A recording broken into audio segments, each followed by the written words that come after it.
ரினால்ட்ஸ் பேனா உங்களுக்கு ஞாபகம் இருக்கிறதா?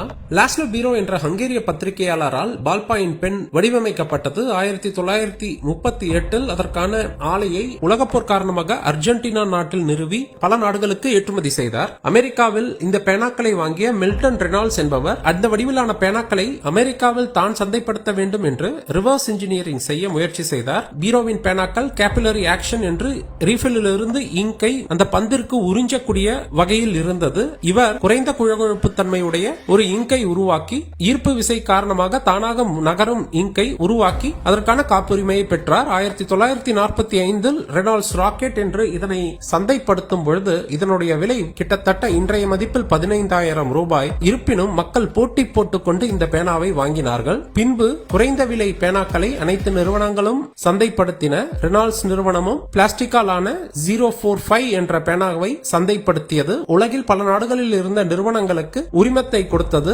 இந்தியாவில் GM பென்ஸ் என்ற நிறுவனம் சென்னையில் இந்த பேனாக்களை பலகாலம் உற்பத்தி செய்து வந்தது.